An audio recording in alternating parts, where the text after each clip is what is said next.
How's it going, everyone? Welcome to the Three Fake Guru podcast. Today, we don't have a special guest, but you got the three OG guests, and we're about to dive deep into like some personal stuff, things that have happened with us recently.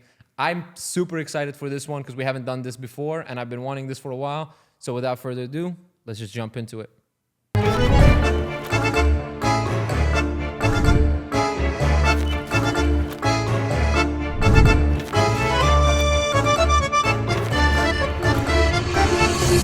Kareem, why are you gay?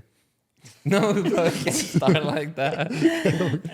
No, I think honestly we should start with talking about what you guys have just done recently, which is amazing. I mean, considering especially you did it at 25 years old, of course, no. 55 years old. 55 is crazy. They just exited their first company, which is something that a lot of people don't achieve in their lifetime, and sometimes they achieve it maybe at a very old age and after experiencing a lot of like business and ventures and stuff.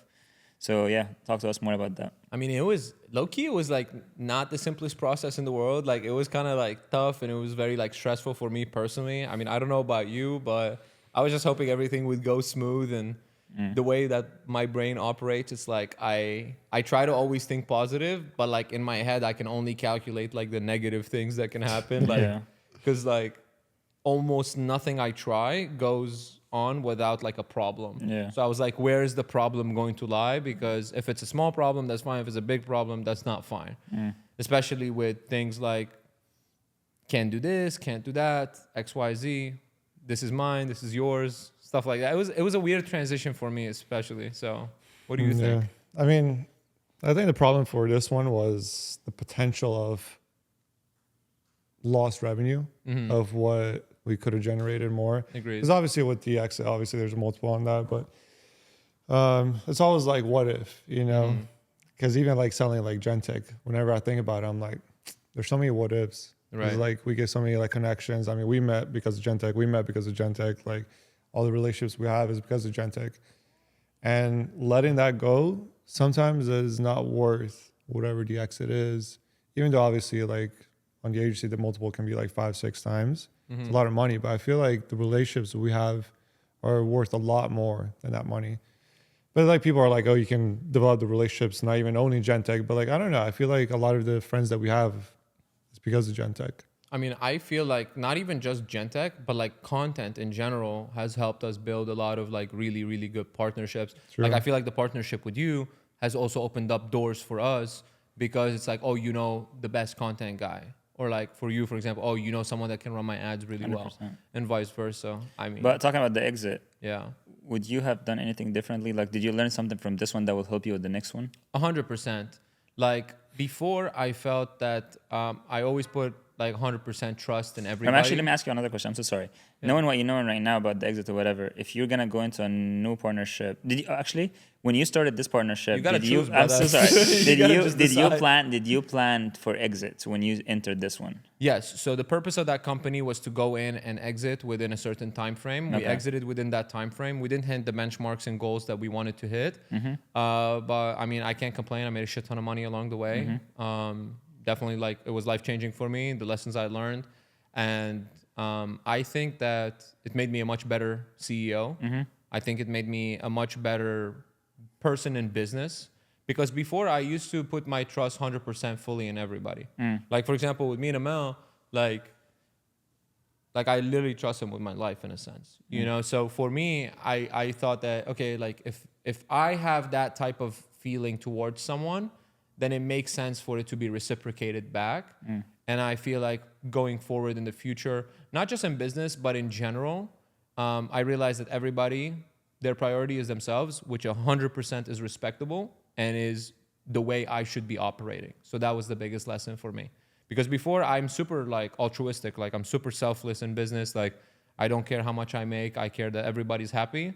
And I realized that there should be a fine line for that. Like there should be like a line that I do not cross. What about you? Why are you interviewing What us? did you You're learn? supposed to be He's No, interviewing I want to guys. know because This I've was never, not supposed to be an interview. I've never. No, I know. I want to know actually about the exit things because like this is very interesting to me. Like I know people that exited the big people that we work with exit maybe one company in their lifetime. Yeah, but true. so it's not a process that you go through over and over. You know. So like it's like a once in a lifetime experience. Hopefully we have it more than one time, but I'm just saying. We definitely will, bro. Yeah. Yeah. What about you? Like the exit for this time, would you have done anything differently if you know you're gonna exit like that soon? I don't know if I would have done anything different, other than setting, if you plan on exiting, setting benchmarks and expectations of the exit before the partnership even is developed. You know, so it's like, if this scenario happens, we'll do this path. If this scenario happens, we'll do that path. Because the thing is, like, whenever it is a partnership, bro, like, even when it's two people in a partnership, sometimes there's like things that go wrong. Like when there's three people, there's more emotions, there's more paths, there's more visions. It's not that it's a good or bad thing, because people have different paths in life. It is what it is. But I think having it written down will allow you to kind of follow that process when the time comes. Because then it's all about emotion. Then it's not like we agreed on this, because there's nothing written on paper. It's more so he said, she said, Yeah. this is the situation, it is what it is, you know, what are we going to do? And it's kind of like a back and forth. I don't know, because even like when I think about like relationships, that's why there's prenups. If the shit happens, well, what's the situation? You know? Facts. Yeah. I think that's something they should have in business as well. Because like you never know. Like obviously, like me and Christian, like we're close like brothers, and then even with you, but it's like some of these people you don't know like that, you know, and especially when they're not foreign, they don't have the same values in life. Yeah. No, and people change in different in general. I mean, like it doesn't matter even like knowing your brother and knowing yourself. Like you're not the same person. You You're yourself not. change. You're You're not. not the same, bro. If you compare me right now to like 10 years ago, it's a whole different person. You know. 100%. Your values have changed. What you value changes. Like you said, you started changing from like just trusting everyone and to be like, okay, everything should be on paper, this and that. It's not that I got fucked over. I didn't get fucked over. No, It's I'm not, not- it's I'm not saying it's you not have to like get that. fucked over. It's just like Amel said, like being prepared through something similar to like a prenup. Because before, all I'm thinking is, I'm gonna make us money. I'm gonna make us money. I'm gonna grow the business. I'm gonna grow the business. And then I used to always think business was a triangle where it's sales, operations, and marketing. Yeah. But really, like this one is like the ecosystem in which the triangle lives. You know, like you can't just have that triangle and expect a crazy multiple, because like exiting at an insane amount is not something you do by mistake. It's a plan. It's a plan that is executed upon, and once you hit the benchmarks, like Amel said, you do what needs to be done at certain benchmarks. You know what I'm saying? Like for example, with us, like once we were like, all right, we're gonna exit in like a year or 18 months or whatever it may be. Like we should have set, for example, okay, benchmark 6 months. Now we start talking to VCs. Benchmark 8 months. We pick the 3 best VCs and have more in-depth interviews with them. Benchmark 11 months. Start discussing offers. Benchmark 12 months. Get an LOI. You know what I mean? So like things like that. I never did an exit before, so I really didn't know what I was doing. But I feel like you always learn from things like this. Yeah. Even if you don't try to learn, like you just learn. As an entrepreneur, like you feel like you always overthink what could have been and what you should have done in that situation. But I mean, I'm super grateful. It was one of the best experiences of my life. So Yeah. Do you guys ever think about like selling existing Gentech? Is that something you guys ever talked about? I mean, obviously, like the thought crossed my mind, but it's like the interest level for me is like 0. You know what I'm saying? Like I've thought, what would the company be worth if I were to sell it? Yeah. But I never even considered like selling it. Yeah, yeah. What about you, bro? I mean, you know, they say there's always a price Yeah. for something. Yeah, yeah, Shit. yeah. If someone offered you $1 billion, like, bro, I Gentech mean- 2.0, fuck it. The interest would be 1,000, brother. You feel me? Like I Yeah. wouldn't. It's not about. I mean, obviously, like if it has a price, 100%. Yeah. But just in general, like I'm not like over the top. Like, oh my god, let me go get someone to buy us out, because I'm super happy. Like I feel super fulfilled in what we do. Agreed. I mean, you do too, bro. You love 100%. it, the connections and 100%. everything. It's also fun because it's like, imagine you sold like raw media. What would you do? It depends on what's the number. Say you sold it for like, I don't know, 5 mil. Honestly, I feel like there's so Other much than buy the potential. Huracan, but I know there's so much potential in things Crypto, that bro. probably not traditional to the American market. But I'm very, very, very interested in doing some export and import in the Middle East, which is, I think, this is all you need is capital and connections. The connection is there. The problem is the capital. And I think a lot of people don't understand how much money is there. And even if they understand, it's really, really hard to gain trust of these people. But just because of my family and because of my relationships, and my dad's relationships, I would say, if I have the capital, I would never do any business in America. How much would you need? The bare minimum to start is like 5 mil. Really? Yeah. Damn. Yeah. What would you import export? Because not here, but for example, in the Middle East, like my dad used to make like crazy money, just like because to start a content. First of all, the start here to America. To start here in America, it's really good too because it's a great market. Like for example, all the cashew, all the nuts that we eat here, it's mainly coming from the Middle East. Not even from the Middle East, but it's coming, for example, let's say it's actually from Tanzania, for example, like the country in Africa. But all the African factories are owned by Middle Eastern leaders, sheikhs, whatever you call it, right? Yeah. So if they have someone who's not, it's not about the investing for them. It's for them. It's about, can you get it here in the U.S. market or no? If I have the market, if I have the time to actually sit down and do my research and build those connections, this is a crazy amount of money. I have one of my dad's friend who made like, I'm talking about a fortune. Like they make around like maybe $1 million a month just by being a part or a broker between the two companies that do the ink cartridge. Is that how you say it? Yeah. For the HP. That's one of my dad's friends. Long story short, like it's crazy amount of money that you can make just export and import, and all it takes from you is relationships and a couple of calls and emails and stuff and some legal stuff, you know. But where do you need the 5 mil? Like building out the infrastructure, or like No, what is the 5 mil for? to buy the stuff, to be able to take it, to export it, to build it in, for example, Tanzania. Like for example, again, I don't want to get into like deep I'm into just it because I'm curious. not like 100% like sure of how everything goes. But that's my dad's business. But long story short, it's for example, like to build that factory that they just built in Tanzania. There is 7 people that's chipping in. And each one is a chipping with at least like $2 million. You know what I mean? Just to get all the factory stuff, building the first couple of, because all that stuff takes capital from you, but at the same time, you're going to make your money after the first 4 months, you know? Yeah. My dad always says that he never risked a penny that he has because usually the product is sold before it's even built. And that's why my dad will never understand the American market, because when I tell him that our business, Ferrari.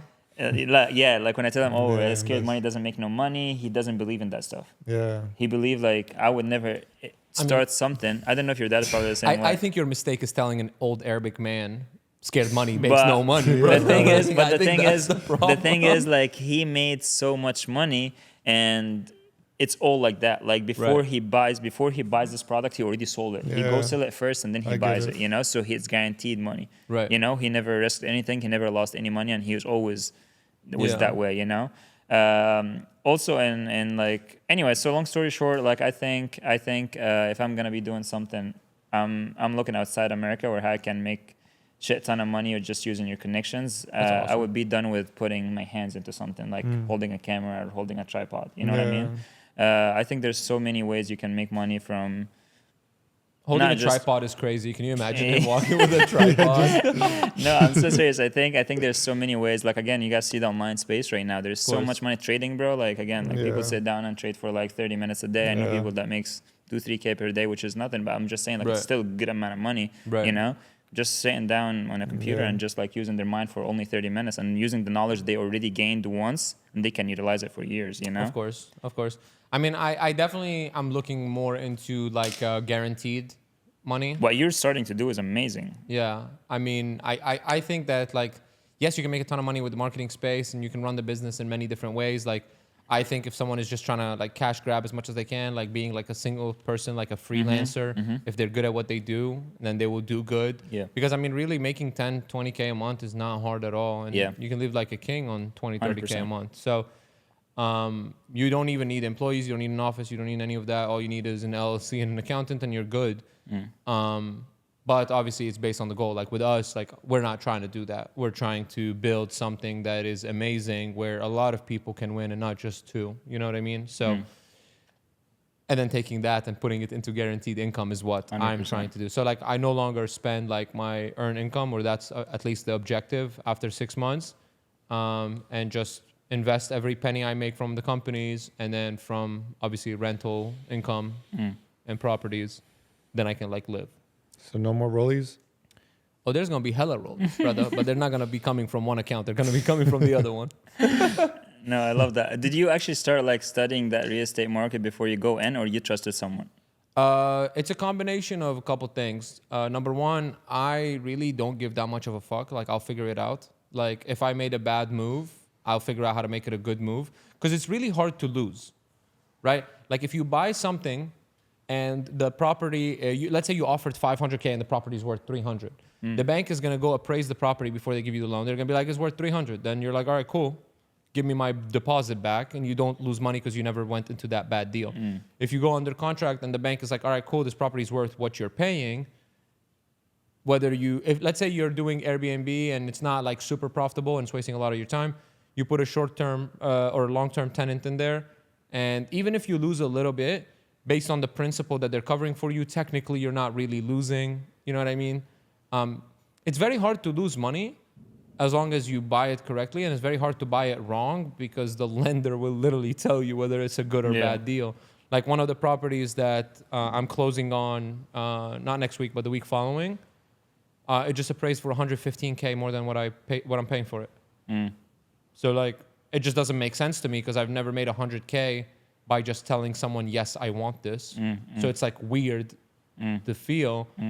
But I really don't care about like on paper what it's worth. I just care that it pays the bill, like it's self-built, like it doesn't cost me anything, and I make something on top of it, which is perfect. But you didn't answer my question. When you chose your properties, did you choose them according to studies you have made and stuff like that? Or did you choose them just because someone that you trust told you this is a good property? I feel like after a certain time in business, bro, you can just feel if something is a good idea or a bad idea. Like sometimes you look at something and it's like all sunshines and rainbows, and it's not like all that after you actually get into it. But at the end of the day, everything has like the bad parts of it, right? Like there is a diagram that I saw Hormozi draw where it's like when you first get into something, you're super excited because you're like, oh my God, I can't believe this is real. And then you're like, when you look into it deeper, you're like, oh, wait, this is not what I expected. This is a lot of work. And then on the bottom, you realize the worst parts of that business. And if you're okay with the worst parts of that business, then you can go up. again. But if you're not okay with the worst parts of that business, you have to go back to step one and then go through that cycle again. Because there is no perfect business. The marketing space is not perfect. Real estate is not perfect. All these businesses that people are pitching, like car rentals and stuff like that, none of that is perfect, right? Car rentals, someone can crash it. Real estate, the marketing can crash. Like shit can go wrong. Marketing, you can lose a client, right? Content, your camera can break. Like everything comes with its own BS. 100%. You just have to be willing to sign a contract with yourself saying this bullshit I'm willing to deal with. Yeah, That is true. I love that. Because I kind of did that with like my first Airbnb property. Because my thing was like, what's worst case scenario? I don't get anyone to rent it out. How much does it cost me? I think it was like $2K a month.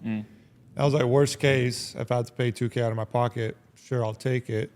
But like the best month, if it was fully booked out, was like roughly like 8K. So it's kind of like, okay, where's the middle? And then the middle is like around like what, 5K, around there. And I was like, if I pay, them 2K, I make 3K. And this was still when I was like working at the hospital where my salary was like, a monthly payment was like 4K. So it's like I can like literally just double my income from that. And I did good because like when I got it, it was like right like around like COVID time, before COVID, 4 months before. And that thing hit really hard because like in a good way initially, because it had 3 beds and I was renting out to USF students that were like in the medical space. I listed on Airbnb, but they found me on Airbnb. Then I did a personal deal and I was renting it for, I think it was like 3K each. It was almost 3K each. It was maybe like 2.5K each. So I was making like 7.5K. And then COVID hit. USF got shut down. Yeah. They moved out. No one was traveling. So for like 2 months, it was just like dead. So how'd they hit you up? Through Airbnb. Oh, you can hit up someone before you book? You can message. Oh, damn. Little really side out here note: if you're ever trying to like find a property somewhere, go on Airbnb, find these like dope properties that you like, message them, and ask them if it's for sale. That's how I find all the ones in Bosnia. Because you can't find like there's no Realtor.com or Zillow, so like Yeah. you can message people. That's pretty smart. Yeah. But like, you know, for 2 months I did get a hit. You know, I paid 2K out of pocket. But you were profitable before, so I was. Yeah. But the things like you never know. Like with COVID, it was fine, and luckily with COVID, the market did go up. So I pocketed, I think, 50K. The townhouse was cheap. It wasn't like yours. It was like 250, and I sold it for like almost 300. So I did make good money there, but it's like you never know. And my rule of thumb is like with real estate, it usually bounces back after 7 years. So if you plan on having the property for 7 years, you can't go wrong. Yeah. If you plan on buying it, maybe selling it in 2-3 years, you could lose potentially. So that's kind of like my like rule with real estate. If you plan on having it for 7 years, go for it. I mean, brother, if you survived COVID, like like that's probably the worst thing that can happen. You know what I mean? I feel like it's always there's something though. It's COVID. It's the 2008 crash There's always market. something, yeah. There's Yeah. the war right now in the Middle East, and if this war ends, another war is gonna start. There's always gonna be something. Yeah. But my question to you would be like, what? He's investing right now in real estate. What are you parking your Cash, money bro. on? I'm Just like cash? Warren Buffett, bro. Just Yeah. cash? Sell Apple stock, hold the cash.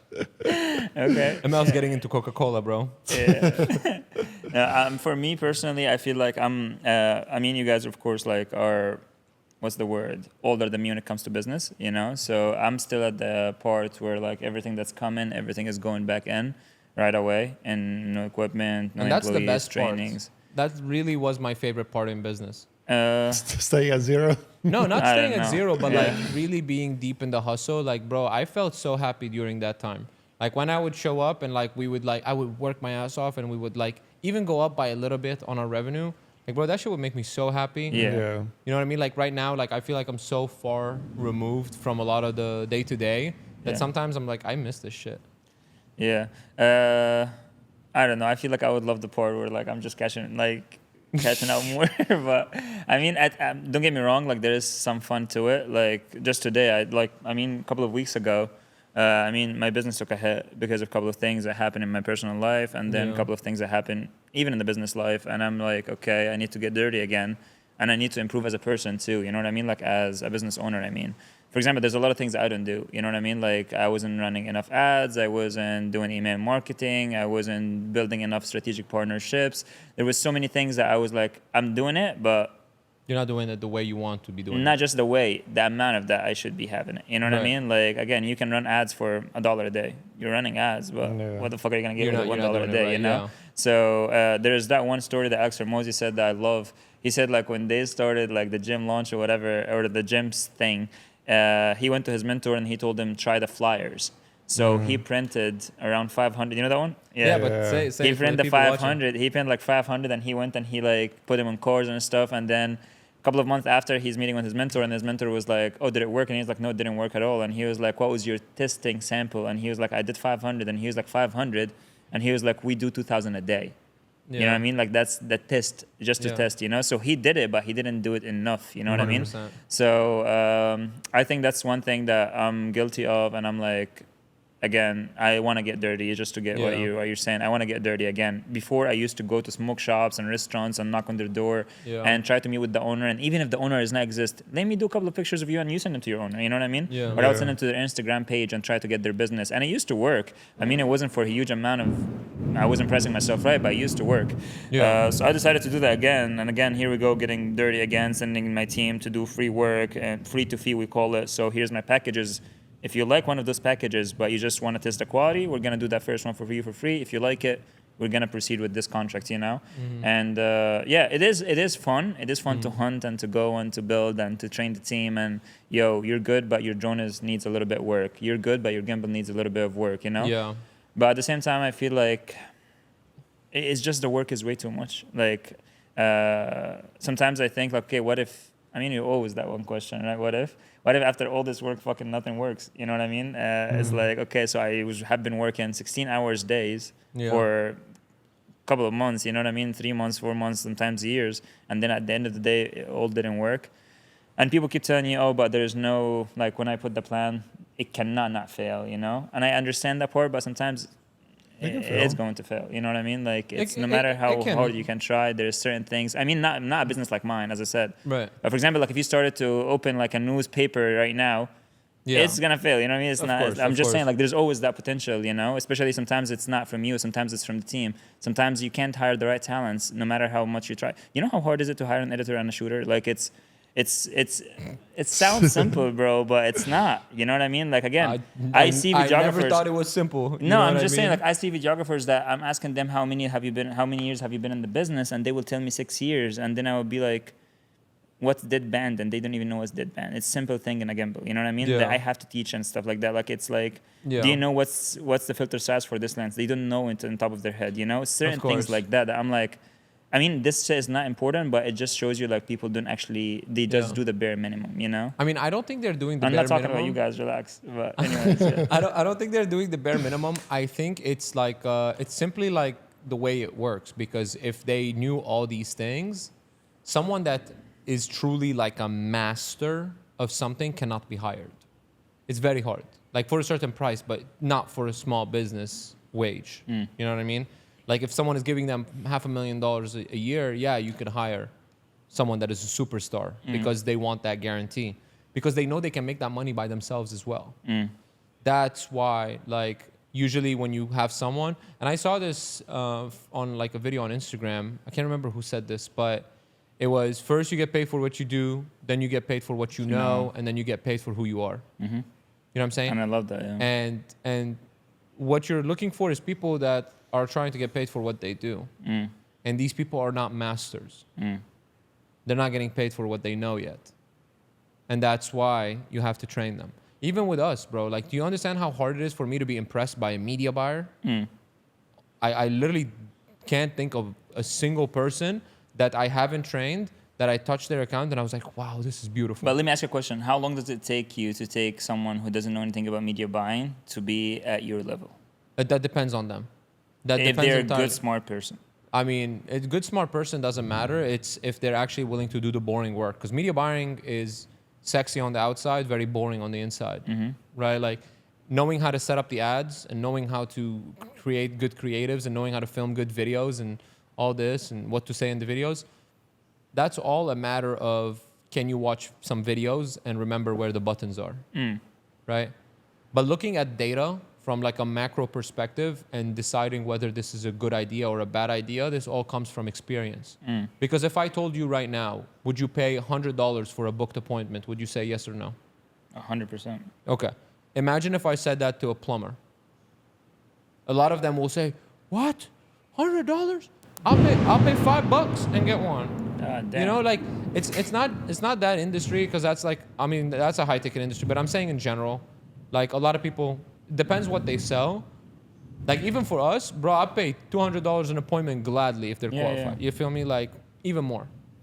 And some people are not willing to pay $50 for an appointment. So it really depends on the business. So when you're asking me, can they see that? They need to take into account the business and the numbers in front of them. That's what makes a good media buyer. Because anybody really can set up the ads if they watch a couple videos. You think so? 100%. Bro, you feel can like- set up an ad right now. No, I know, but I'm talking about like the actual, like I feel like the problem with the ads wouldn't be setting up the ads. Like what I've noticed is, oh, your account got restricted. Why?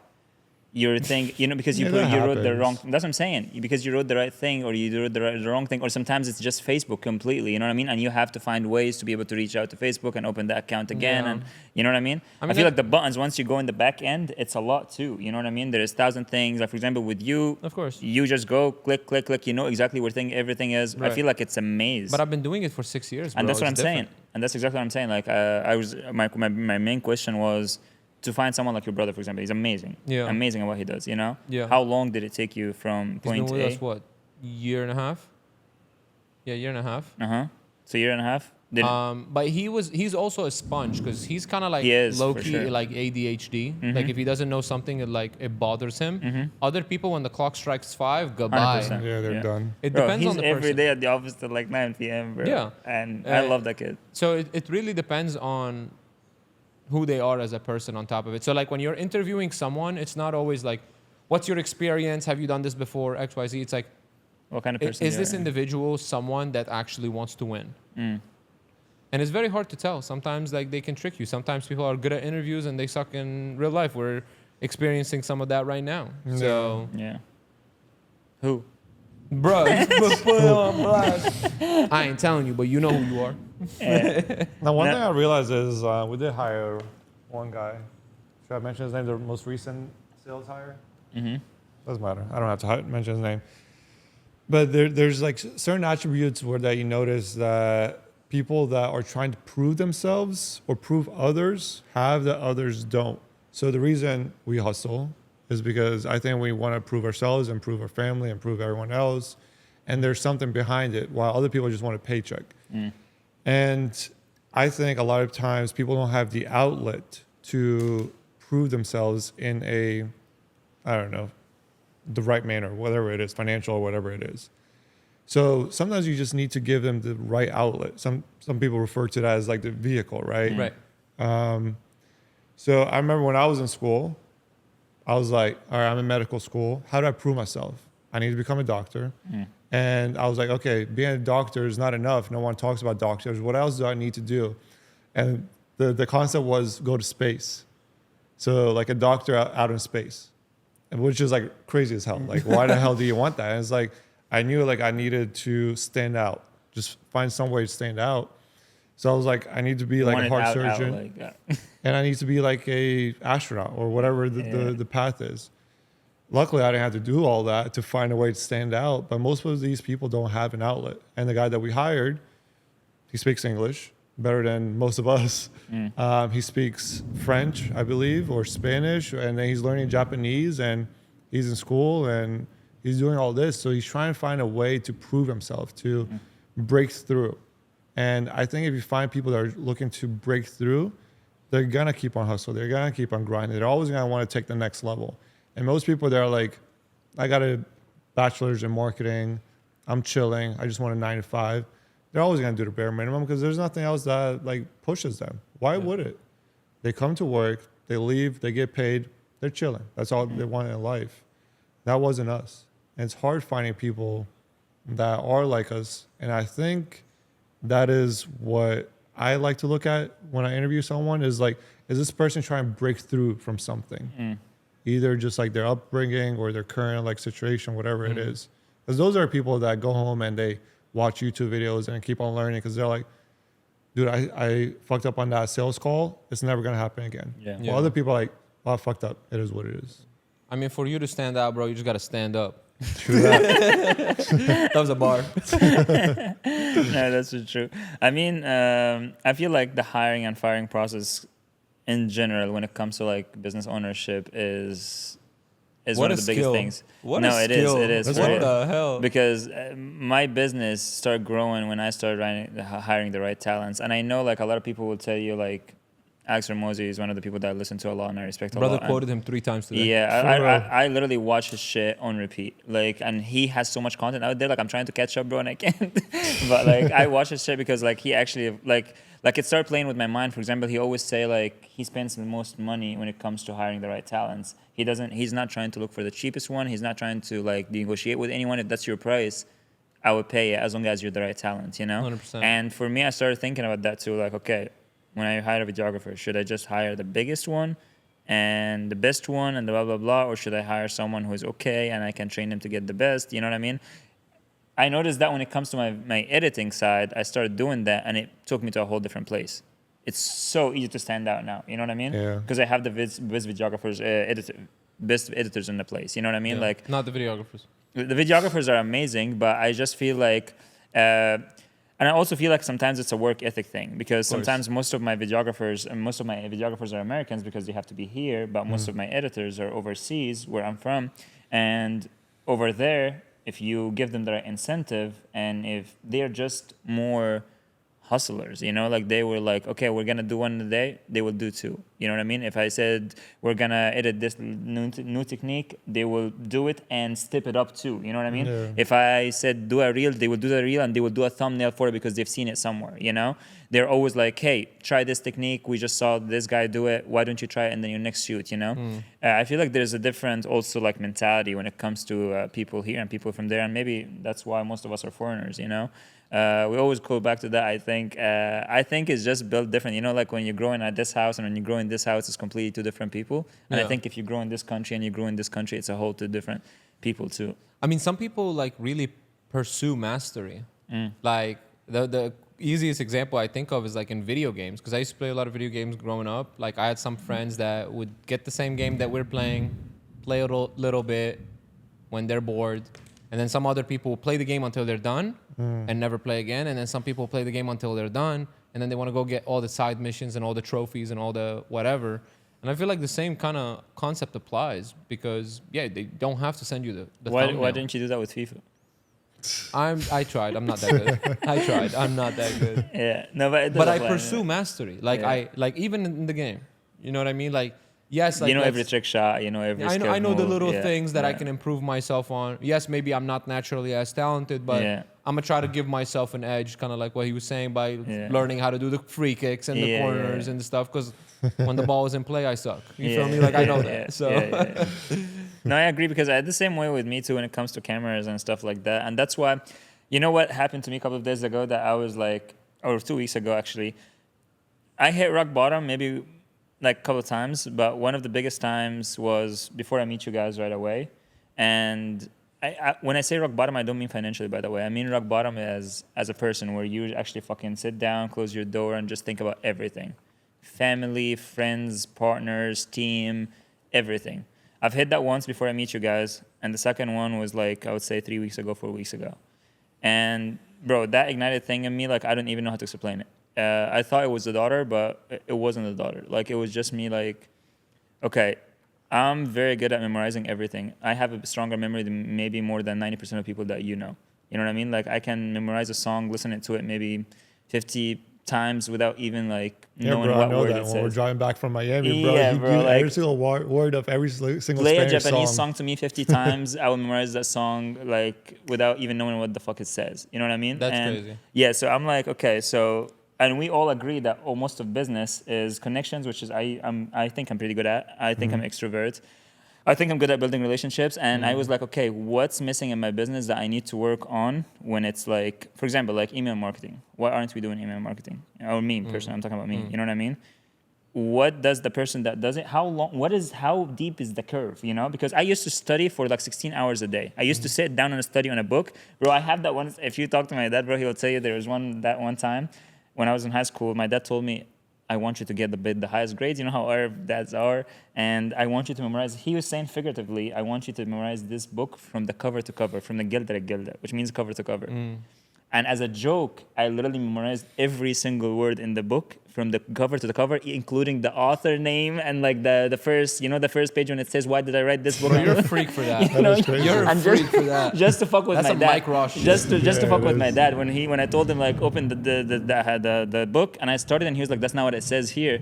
And I was like, oh, you said from the cover to cover. I started with the cover and it was a joke and my dad always remembered that. But long story short, what is the learning curve for this would never be harder than memorizing a book. You know what I mean? Like for to start email marketing, like what you said. It's I mean, probably I gonna learned be email 3-4 marketing videos. over a weekend. Huh?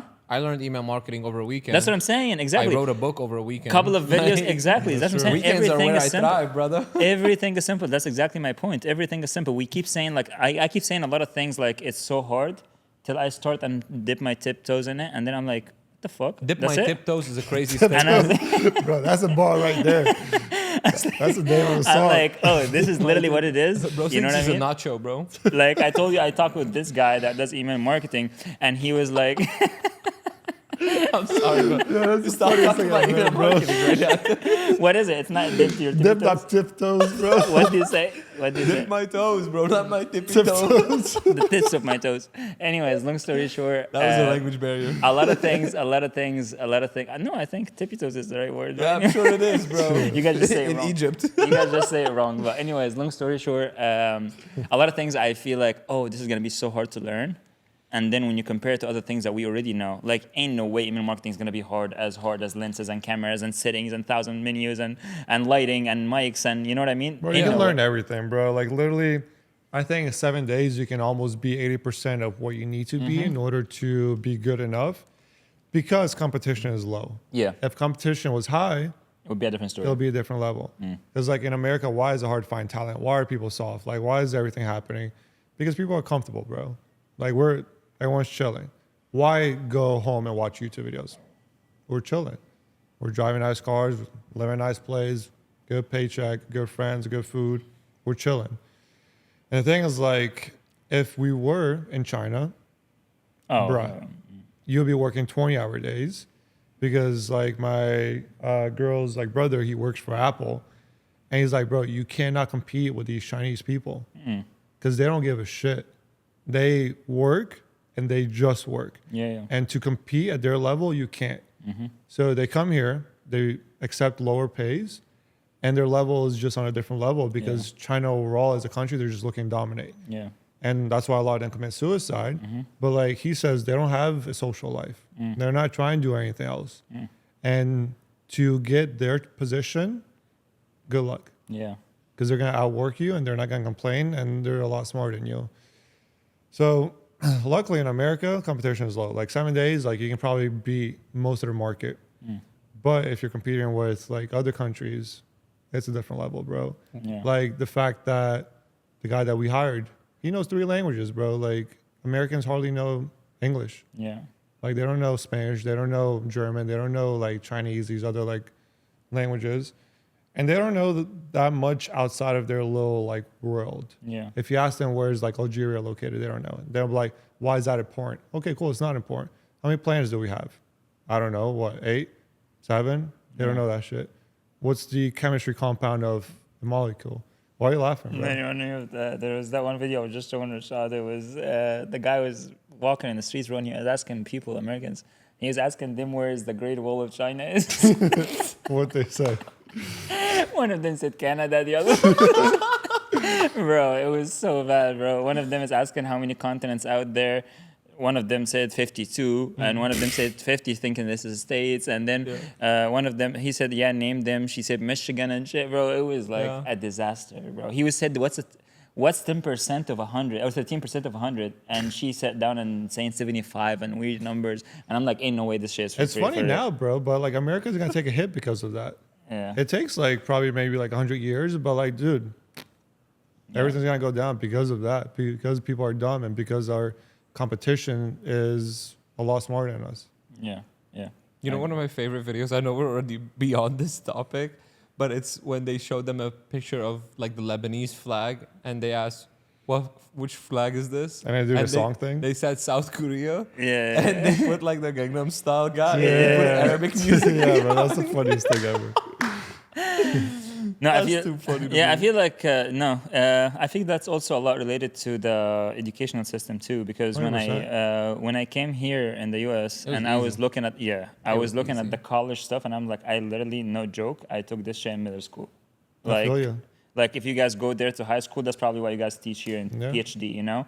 And like it's weird for me that you don't know where Algeria is or you don't know where this country is or what borders this country, and it's not related or whatever. It's just it's weird because like have you been to school? You know what I mean? That's my question. Like I understand if you haven't been to school. And the math, oh my god, Math's God, horrible. bro. I haven't been with one girl, bro, that knows how to do simple math. Like bro, every time we're doing the check, for example, I just joke about it. Like if I'm with a girl, I'll be like, how much should I put tip? Bro, they fucking sit down and plug in 20% of whatever the number is. You know what I mean? They just sit down and just do it in their fingers and they end up getting it wrong, you know? I just feel like it's also the school system, even though they say education here is better, but I think education here is better. I don't even believe in that statement, actually. I don't even believe that the education system here is better. I feel like in our countries, the skill set, for example, for a doctor is way higher than here. Yeah. You know what I mean? Yeah. Like my sisters did she did the labor here because they wanted them. It's a she. Yeah, my sister, I'm saying. I thought you said he, she, bro. No. My sister had her baby here because they wanted American citizenship. Long story short, when Bro, put that that's on the literally the podcast. irony. He's like, The irony. Let them know. And then just to be able to come here more if often the and stuff immigration like office that. is listening. And then This was a joke. when she went back, she still like felt pain with her stitches, and that actually happened to my wife like not even 3 weeks ago. And they had to redo the stitches because they said it's like you buttoned your shirt and you forgot one button. That's literally how bad it was. They had to open all the stitches and do it again. And it's just funny because like you always see like the education system here is better. I feel like the technology here is better, but as a skill set for a doctor, as a skill set for a mechanic, or as a skill set, you know, it's a whole different thing. Like I had a friend who came here and he was a mechanic back home. So all we deal with is like bad cars with no technology. So he knows to do everything with his hand and a rock. You know what I mean? Like how to fix And a something rock. and this and that, you know? When I tried to get him a job here, I contacted one of my people and I was like, hey, this guy's mechanic, but if you take him, he doesn't speak in English, you know. And he went there. The guy was like, "Oh, I'm explaining this," and the guy was like, "You can do it easier. You can do it like this." And he was explaining me, and I'm explaining, and I didn't even understand. Yeah. Long story short, the guy was like, "He's hired. Like, I need him here." You know, the skill set. I feel like it's way higher over there. You know. I don't think that the skill set is way higher over there. Is that the people evolve differently based on the technology available. So, like for example, over there, they might not have the best technology for the car mechanics, which is why the car mechanics here may be less skilled, but with the help of technology, they're better. Do you know what I'm saying? So like even in the medical space, like I think that the education they go through here is insane, right? Like my fiance is in medical school, like they're going through some of the craziest things. No, like, that's for sure. bro. Like you ever try to like help someone study, right? Where they give you the questions and you're asking them, or what? Bro, I can't even read the fucking question. Yeah. You know what I mean? So like, I don't think it's an education problem. I think it's a comfort problem. I think after they get to a certain point, like over here, for example, you do your math on a calculator, even as you grow up. Bro, in the Middle East, we used to do it on paper and pen. Yeah. No, and my dad would actually, even when the calculator came up, my dad would tell me like, "You're not allowed to use it." So that's what I'm saying. Yeah. It's like the reason that we know these things as like common sense is because when we were young, like this was instilled in us because this is the system, this is what's available. Yeah. It's the lack of technology. I can promise you, bro, if you were given a calculator as a kid, you're not gonna know how to do math in your head. Yeah. I mean, 100%. $20 for every $100 is not very complicated math, but it's Yeah. because we look at things from a different perspective. Have you seen how the Asian kids do math in the competitions and how their formulas are completely different? Because like for them, they might have the calculator, and they know that they want to restrict the technology, but they want to restrict the technology even more. Maybe getting rid of the paper, maybe getting rid of the pen. You know what I mean? Like, how can you push someone outside the box so much? I love that. I mean, I think like in business, that's even the same thing. You know what I'm saying? Like, if like I remember my desire to close a deal, my first deal ever, when I had no computer, no company, no nothing, was significantly higher than it is now, right? Even though I close more deals now because of the technology and the experience, but I feel like desire-wise, like heart, it was much more back then because I had nothing. Yeah. I think it's also the continued education part. Because, like, for example, like in Bosnia, when you have a test to be a doctor, you don't have multiple choice, Yeah, right? It's a question, and it's like, do you know the answer? yeah, Multiple choice is a lot easier. right. But it's like anyone can pass a test. Like a lot of like, I mean, I worked at the hospital. Like all these people pass the test, they join the residents, and they're dumb as shit. Like the nurses know more than them because they practice in their field, That's right? But it's like, who is continuing their education postgraduate to keep on learning? Just like, Right. for example, if you take a course on Facebook ads, okay, cool, you can run Facebook ads. But are you learning what's the new trend? Are you learning what's working? Are you learning, A/B testing? And that's the thing with like the medical field and everything else. It's like, are you doing anything afterwards? Because I feel like you become stagnant in life where you are comfortable, no matter if you just finish school as a doctor or whatever it is. And that's something I'm always like afraid of, where it's like life is good, I'm chilling, I don't need to expand my knowledge, but then you become super stagnant. And then someone else can come by who is hungry, they want to learn more, and then they'll dominate the market and take your clients. Yeah, So like I like to do things random just because like it'll make you a little bit more uncomfortable. Like the country stuff, I know maybe 50% of the map. But I'm like, why don't I know 100%? Yeah. It's relevant. So I bought a map yesterday, and me and my girl like doing a competition, like who's gonna remember every country first, Do you know where Lebanon is? I do. Don't go there. It's like, bro, you can't even see it, bro. You can't even see it, bro. I know, bro. It's like one of the peanuts that he's gonna be exported. But it's like, why not know that, bro? Why not know where freaking everything is? Right. And it's like when you meet someone in the business space and they're like, I'm from Trinidad and Tobago. And then you're like, okay, cool, because you don't know where that is. Versus saying, oh yeah, like I've been there. I know where that is. Oh, this is the capital. Oh, or like this is the river or some Right. shit. I know when people do that with me when I say I'm Bosnian and they're like, oh, like the capital is Sarajevo, right? I'm like, okay, cool. This guy's like Intelligent. knowledgeable. Yeah. I'll give him 2 extra seconds. But like it's different. Right. Especially if you're in Europe, bro. Like if you're illiterate, they don't even want to hang out with you. Yeah, that's true. I feel like here it's like It's acceptable. Semi. No, but I mean, I feel like a lot of people, especially the ones that are like doing well in the business space, like they recognize that, and that's one of the things that they don't share. They're like, the reason I'm good is because I put myself in uncomfortable situations to become better and 100%. dominate. Right? Even recently, like one of our newest clients, he already crushed the game. He already retired. And then he was like, wait, I'm comfortable. I like to dominate. Let me go back into the game. Yeah. Yeah. So like I respect the shit out of that. You know what I mean? Like that's what I think people that actually win long term, they just can't sit still, bro.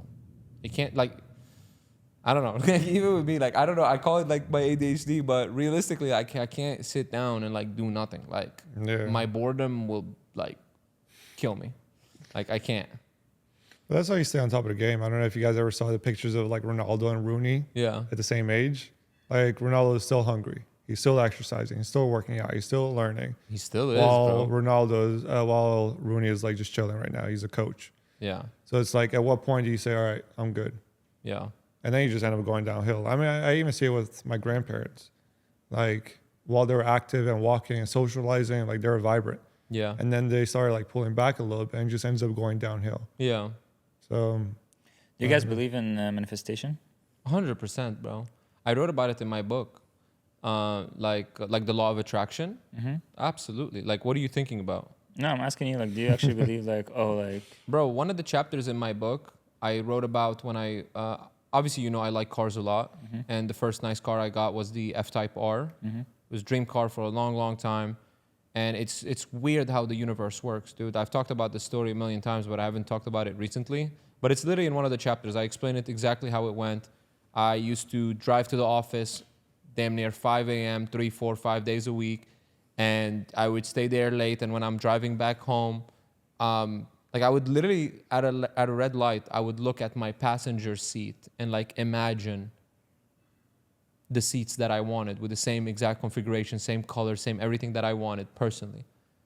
And then when the time came for me to be able to buy one, the one that hit the market, like it was recent, was the exact spec, which was so rare for that car. Like there was no other one for sale with the exact same things that I wanted. And it wasn't like a 90% match. It was a 100% match. That after I purchased that car and I would drive to the office, I would look at the seat and it would freak me out, bro. I didn't want to look at the seat because like I saw it so clear in my vision. And like I could smell the fucking leather. You feel me? Like I couldn't look at the seat because it would weird me out. You guys that have I something made that happen from my brain. Do you guys have something in your religion that says manifestation works or stuff like that? Or like you... I don't know, bro. I don't read that stuff. You asking the wrong person, G. Yeah, I feel sometimes like most of the things that we talk about in business, it's already all related to like the books and the religions and blah, blah, blah, but it's just different words, you know? Like, again, you can say Allah, you can say Jesus, you can say karma for someone who's not religious, and it's all the same thing, you know, always. And because in manifestation, like in I was talking to my dad and I was telling him like, yeah, they have something called manifestation. And I was explaining to him and it just occurred to me that it's the same exact thing in Islam that has a certain another word, which is like, if you actually like speak up what you want or, but in, for example, in Islam, it's a different thing. It's like, oh, if you trust God that he's going to give you this, God will not disappoint you, you know? So it's the same thing, you know, but it just occurred to me because. There's a book called The Secret. You should read that. The Secret? Yeah, it's all about that. Oh, really? Yeah. I would love that. Do you believe in that too? in a different way. I have been manifesting, bro, the Huracan for a while. It didn't happen. What's going on? The I Huracan? mean, I don't know how it smells like. So sometimes you're gonna have to manifest something for 2 years, 3 years, Yeah. 4 years, bro. I don't. Maybe because I didn't know what it smells like. I see Have the you, have you, Corsi, have you but gone to a dealership? yeah. Have you sat in touched one? it? Felt it? I mean, I saw in one. Yeah, of course. Bro, I'm telling you, like the day, like Byron, remember? Yeah. One of our clients at the time, he purchased a Huracan and we went to his office. He was our biggest client at the time, and I sat in it, bro. That shit put me in a different mode, bro. Yeah. That was the first Lambo I ever sat in, and literally the very next year, I think it was a year, we bought our first Huracan together, and now I drive it every day, like the Urus, and it feels like very regular. But when I first sat in that car, I was like, yo, humans have this shit? Yeah. That's crazy. And I was like, there's no way I'm not buying one. Like, there's no way. I was telling Amel as we were leaving, I was like, we're buying 100%. Yeah. It's not like a maybe. Like if you think it's a maybe, bro, it's gonna be a maybe. Yeah. Yeah. True that. You have to truly believe it. Like you have to be like delusional enough to be like, this is not realistic at all, but I fucking want it and I'm gonna get it. Yeah. And that's what you gotta do. Yeah. Agreed. Anyways, I think that was a great actually podcast. I think we got so many things Straight up reels, huh? covered. No, I love that for real. Yeah. Look at Amari, bro. Amari's like, fuck. no, he's not even Too gonna many edit. videos to He's edit. not even gonna edit this one. He's doing enough, bro. This kid is doing a lot. Anyways, again, thank you guys for everything you guys shared, and thank you guys for watching the podcast. If you guys like the podcast, make sure you guys like the video. What the word is? Ring the Subscribe, bell. brother. No, there was a ring the Like, bell or whatever, so Yeah, they can get notified of the next one. notifications. Yeah, Post here we go. Turn, notifications. turn the notifications Should on, should I do the outro? and we'll see you guys in the next one. Follow us on IG too. Follow on IG.